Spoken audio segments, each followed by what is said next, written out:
Apakah di situ Yesus berkata Tuhan Allah kalian? Enggak gitu. Di situ Yesus bilang Tuhan Allah kita.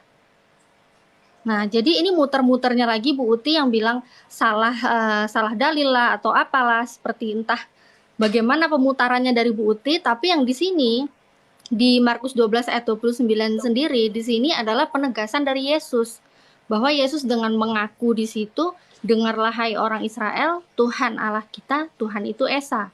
Dan di ayat selanjutnya juga disuruh mikir tuh Bu Uti. Kasihilah Tuhan Allahmu dengan segenap hatimu dan dengan segenap jiwamu dan dengan segenap akal budimu dan dengan segenap kekuatanmu. Jadi di situ akalnya pun disuruh make.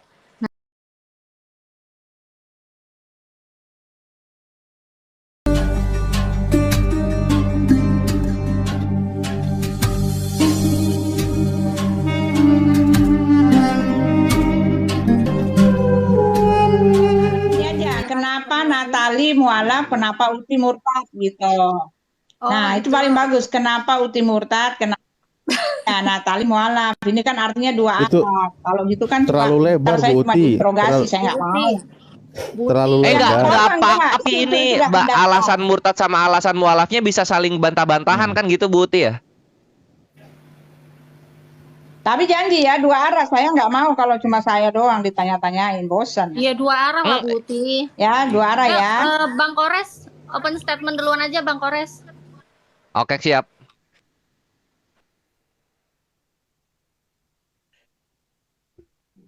Ya.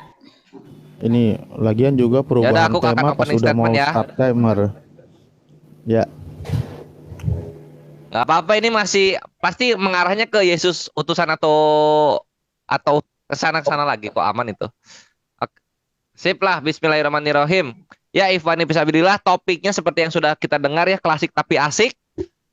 Mengenai Yesus itu utusan atau bukan, dan ini akan terkait kepada Bu Uti yang katanya murtad dan juga Ukhti Khadijah yang katanya lafah. Masya Allah, ini akan menarik karena kita akan membuktikan Tuhan itu harus yang seperti apa sih, dan juga utusan itu yang seperti apa. Nah, ini yang akan kita bahas lebih dalam. Nah, mengenai mu'alafnya seseorang itu tidak jauh dari apa yang Allah janjikan di dalam ini. Surah, tunggu mana surahnya ini? Surahnya sakti banget Ikhwan, ini aku suka banget dengan surah ini. Tunggu. Kok hilang sih? Mana surah andalanku?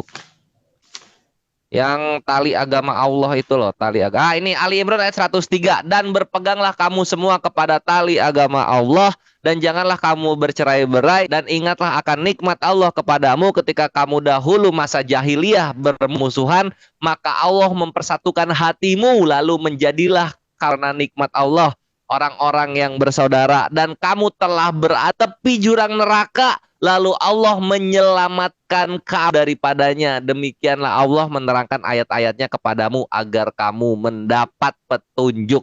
Masya Allah. Jadi Islam itu keselamatannya absolut. Keselamatannya ini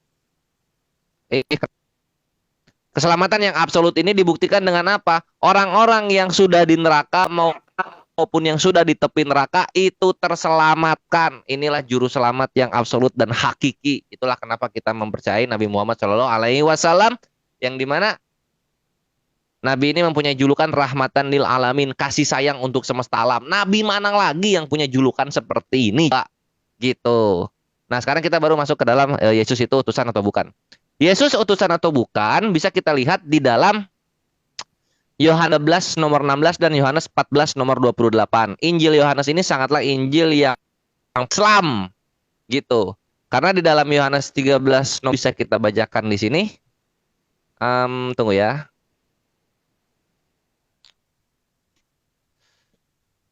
Yesus berkata, aku berkepadamu, sesungguhnya seorang budak atau hamba tidaklah lebih tinggi daripada tuannya, ataupun seorang utusan daripada dia yang utusnya. Jadi ngapain menyembah yang kecil kalau ada yang besar? Nah, ditambah lagi dengan Yohanes 14 nomor 28. Yesus juga menegaskan lagi di sini.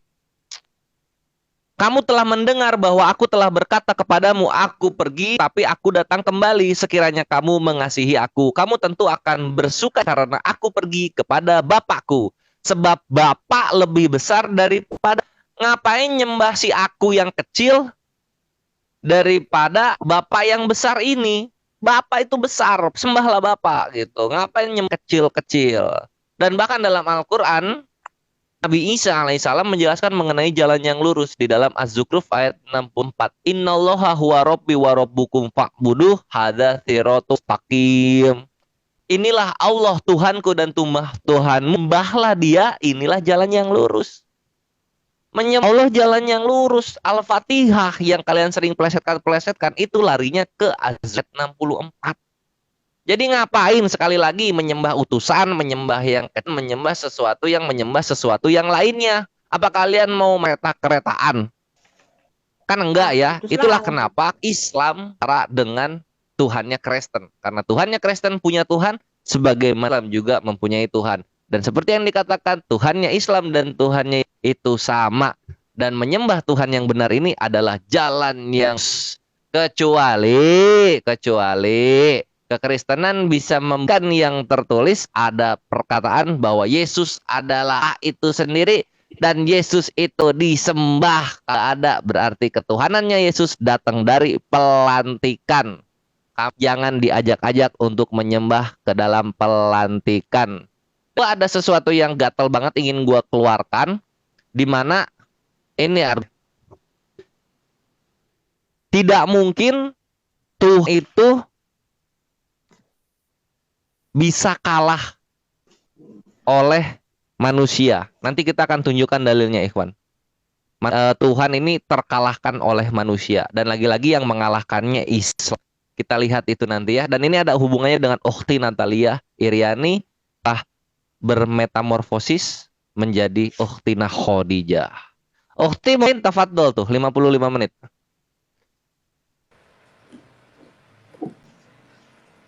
Ukhtina gas. Iya, oke. Makasih banyak Bang Kores. Jadi gini ya Bu Uti dan juga Bang John Peter. Tadi dari awal sudah banyak sekali narasi yang disampaikan sama Bang Kores ya. Dalil-dalil tadi hampir semua diborong ya, walaupun masih banyak dalil yang lainnya juga. Memang benar seperti di Yohanes 13 ayat 16, di situ dengan jelas kalau seorang hamba tidaklah lebih tinggi dari seorang yang mengutus, dari dia yang mengutus gitu ya. Jadi kalau mau dibantah, sedangkan berkali-kali Yesus sendiri bilang, Yohanes 17 ayat 3, bahwa Yesus di situ hanyalah seorang utusan. Dan juga di Yohanes 12 ayat 44, bahwa di situ Yesus juga bilang kepada dia yang telah mengutus aku. Jadi banyak banget penekanan dari seorang yang bernama Yesus ya, yang ditekankan oleh Bu Uti, ya, mengaku utusan. Jadi gimana Bu Uti, silakan. Ya, selanjutnya opening statement dari pihak Kristen waktu akan berjalan ketika berbicara. Silakan. Ya, Pak siapa? Pak John Peters dulu atau gimana? Lanjut Bu Uti, sikat aja habis, nggak apa-apa. Sikat habis Bu, nggak lanjut. Oh ya, jadi gini ya, untuk kita mengetahui Tuhan yang benar, satu ya. Di dalam Alkitab telah dijelaskan Tuhan yang benar itu siapa, dan Yesus itu adalah Tuhan dan Elohim adalah Bapa. Kami orang Kristen mengenal Tuhan yang nyata, Tuhan yang real, Tuhan yang bekerja, Tuhan yang berkarya, Tuhan yang menyelamatkan umat karena dia membuktikan perkataannya bahwa dia itu adalah Allah yang kasih, yang mengasihi umatnya. Di dalam Yesaya 41 ayat 11 jelas dikatakan yang menjadi penebusmu ialah dia Allah yang menjadi penebusmu ialah Allah Israel, ya kan, yang menjadi juru selamatmu ialah Allah Israel. Jadi sejak awal telah dikatakan ya Elohim memperkenalkan diri sebagai Allah yang kasih karena dia memang Allah. Karena dialah yang menciptakan manusia, oleh sebab itu seyogianya memanglah dia itu adalah Tuhan penguasa yang maha kasih gitu kan. Karena dia menciptakan alam semesta ini didorong oleh karena rasa kasih, kesucian dan kekudusannya, kemahatinggiannya. Oleh sebab itu Allah yang benar harus dikenal di dalam kasih. Di luar itu Yesus telah mengatakan ya, gigi ganti gigi ya, kalau kamu hanya berbuat baik atau hanya mengasihi orang-orang yang seakidah atau yang sesama dengan kamu tetapi membenci di luar itu, Yesus mengatakan itu bukanlah pengajaran dari Tuhan ya, karena satu-satunya pengajaran yang mengatakan kasihilah sesamamu manusia, kasihilah musuhmu, berdoalah bagi mereka, itu adalah pengajaran dari Yesus. Dan itu kenapa bisa begitu? Karena itu menunjukkan, karena itu adalah pengajaran yang dari Tuhan yang benar gitu ya. Adapun yang dikatakan bahwa Yesus itu adalah utusan ya, karena apa? Orang-orang di luar sana ingin sekali menjadikan Yesus hanya sebagai utusan. Ya wajar saja, karena kitabnya di dalam Al-Quran telah menyatakan gitu kan. Di dalam Al-Maidah 17, 73, 72 gitu kan, menyangkal penguasa yang telah menebus mereka itu.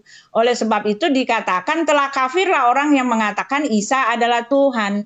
Jadi dengan demikian memang Muslim dipimpin untuk menurunkan derajat Tuhan yang betul-betul Tuhan itu hanya untuk menjadi sebagai seorang nabi, karena mereka sudah punya Tuhan yang baru. Kalau kata saya ya, ini kalian bisa sanggah ya kan, karena mereka sudah punya Tuhan baru, yaitu Allah Subhanahu wa Ta'ala ya. Tetapi Allah Subhanahu wa Ta'ala yang ya silakan. Ya, belum ya. Tapi Allah Subhanahu wa Ta'ala diterangkan oleh nabinya berbeda karakter dengan Tuhan yang terkenal, Tuhan yang berbeda karakter dengan Tuhannya yang di dalam kitab Perjanjian Lama gitu ya, berbeda karakter. Oleh sebab itu memang kita harus percaya bahwa memang ada dua Tuhan di sini. Ya, kita tidak bisa menyatakan bahwa ini oknum yang sama. Memang ada dua Tuhan. Carilah Tuhan yang betul-betul benar, jangan sampai terlambat. Ya, silakan Pak John Peter. Loh, kok ini yang dibeli? Ya, silakan Pak John. Pak John. Udah cukup itu, Bu. Pak John Peter. Prolog. Udah cukup itu, Bu Uti, prolognya. Bisa dilanjut. Ya, nggak apa-apa. Udah cukup itu.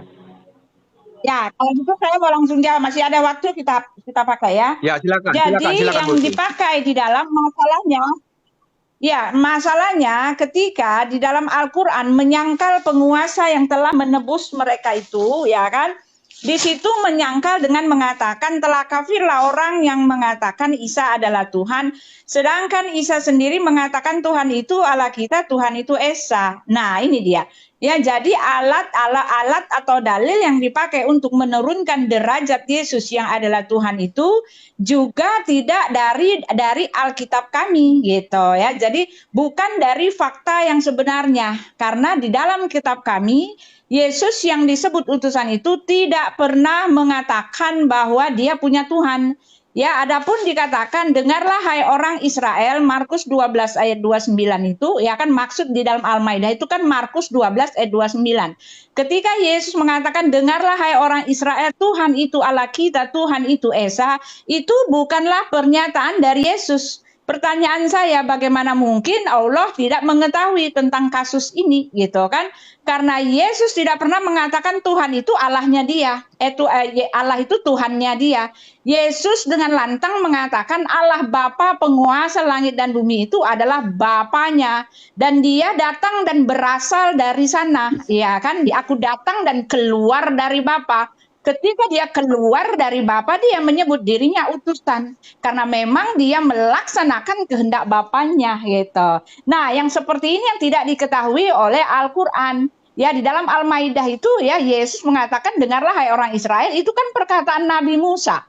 Nabi Musa yang mengatakan dengarlah hai orang Israel, Tuhan itu Allah kita, Tuhan itu Esa. Ya, Esa itu untuk Tuhan Elohim Bapa, ya, Allah kita itu untuk Musa dan para orang Israel. Lalu ayat ini dibukukan dan jadilah satu kitab di dalam kitab Perjanjian Lama, disuruh dibacakan oleh Yesus.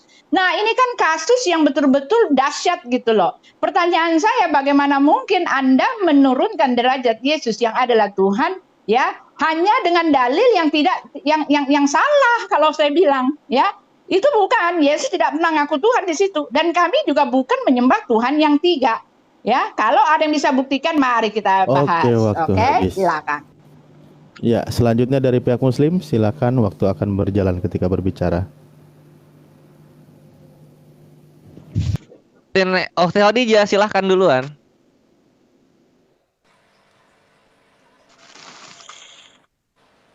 Oke, Bu Uti tuh dari tadi bilang katanya yang Yesus bilang ya, Tuhan Allah kita, Tuhan itu Esa.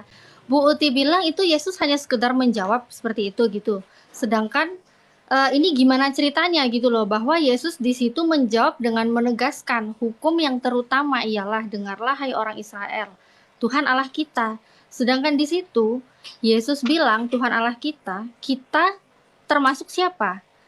Di situ Yesus memberikan pesan apa? Apakah di situ Yesus berkata Tuhan Allah kalian? Enggak gitu. Di situ Yesus bilang Tuhan Allah kita. Nah, jadi ini muter-muternya lagi Bu Uti yang bilang salah dalil lah atau apalah, seperti entah bagaimana pemutarannya dari Bu Uti, tapi yang di sini di Markus 12 ayat 29 sendiri di sini adalah penegasan dari Yesus bahwa Yesus dengan mengaku di situ, dengarlah hai orang Israel, Tuhan Allah kita, Tuhan itu Esa. Dan di ayat selanjutnya juga disuruh mikir tuh Bu Uti. Kasihilah Tuhan Allahmu dengan segenap hatimu dan dengan segenap jiwamu dan dengan segenap akal budimu dan dengan segenap kekuatanmu. Jadi di situ akalnya pun disuruh make. Nah, jadi di ayat sebelumnya, Markus 12 ayat 29, dengan Yesus bilang Tuhan Allah kita itu berarti termasuk yang menyebutkan. Di situ siapa? Yang menjawab itu adalah Yesus.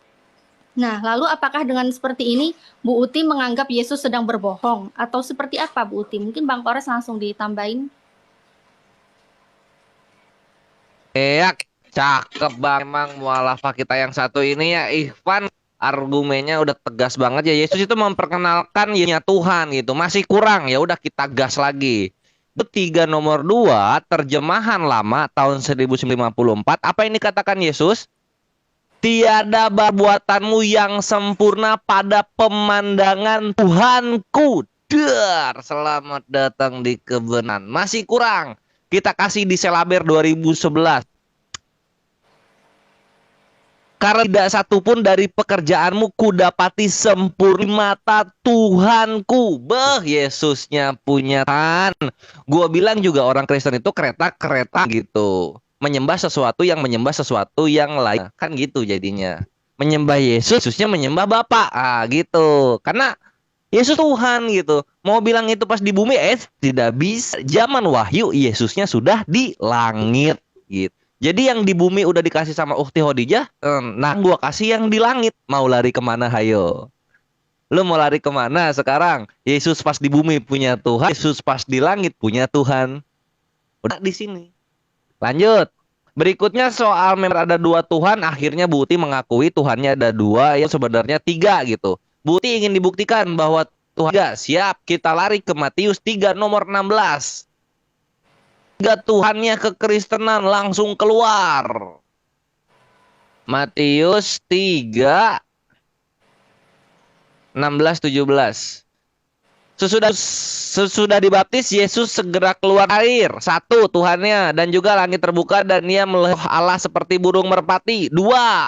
Lalu suara dari sorga. 3. Inilah anakku. 4. Wah, langsung 4 tuh. Nah, jadi jangan bohong-bohong Uti. Tuhannya lebih dari 3 gitu. Karena ini ada dari sorga yang ketiga, terus di sini ada inilah anakku. Di sini tuh itu yang keempat gitu. Jadi harusnya catur tunggal, tritunggal lagi. Lanjut sekarang. Kalau misalnya dibilang Allah yang kasih itu gak nyambung ya, karena yang kita bahas dari sini tuh Yesus tuh utusan kan gitu. Kalau Allah yang kasih itu bukan Yesus sama sekali, itu bisa gua pasti Yesus tidak pernah dipanggil Allah yang kasih. Dan kalau misalnya dibilang kasih ini membuat pengajarannya berbeda, maaf 1000 maaf. Kalau misalnya ngomong orang di luar suku kita itu anjing, maka gua sangat bersyukur gue Islam karena tidak diajar kasih yang berbalut kasih. Itu. Lalu kemudian yang kedua, itu ya yang kita bahas Yesus, bukan Allah sih ya. Yang kita bahas Yesus di sini. Jadi jangan. Dan yang gua tanya sekarang oleh Bu bisa dijawab. Ini ada bagi ya. 1 menit, masih banyak. Kita buka soal ini, Bu. Soal merebut. Nah, di sini. Ini yang tadi aku bilang di awal gitu, tidak mungkin kami itu bisa dikalahkan oleh manusia. Itu bisa kita lihat di Yohanes 10:8. Nah, di sini ya. Perhatikan ini. Dan berikan hidup yang kekal kepada mereka, dan mereka pasti akan sampai selama-lamanya, dan seorang pun tidak akan mereka dari tanganku. Pertinyi ini apa Tuhannya yang Kristen sembah ini kok bisa dikalahkan oleh Islam? Karena Ukhti Natalia yang dulu sekarang direbut oleh Islam menjadi seorang Muslim. Datang di pertanyaan, dijawab. Ini membuktikan sesuatu yang kalah oleh sesuatu yang lainnya, maka itu bukan Tuhan. Itu bukan Tuhan, artikan bukti. Itu harus dijawab. Ukhti Natalia dulunya Kristen? Ya, dulunya Kristen. Wah, berarti sudah direbut. Di sini ya Kristen kalah oleh Islam karena terebut. Nah, itu harus dijawab. Silahkan. Ya, Pak John Peter mau jawab. Jadi sedikit aja dari saya sebelum ditambah Ibu Uti nanti. Jadi begini, keyakinan umat Kristen itu memang benar-benar luar biasa karena menggunakan akal pikiran sehat, kemudian dengan iman yang kuat, maka bisa mempercayai sesuatu yang luar biasa. Jadi Tuhan kami ini, Dia datang itu karena kemahakuasaannya, karena kasihnya, Dia datang ke dunia untuk menyatakan dirinya kepada manusia, supaya setiap manusia yang percaya. Yang ngobrol itu di mute dong, kedengaran banget. Ya, silakan. Ya, lanjut Pak John. Pak John. Yang ribut John Buti. Waduh, Pak John. Oke. Oh, Pak John. Iya, ya. Kedengaran banget. Lanjut Ibu Uti dulu. Ya, udah Ibu saya Uti dulu ya, dulu. kalau gitu.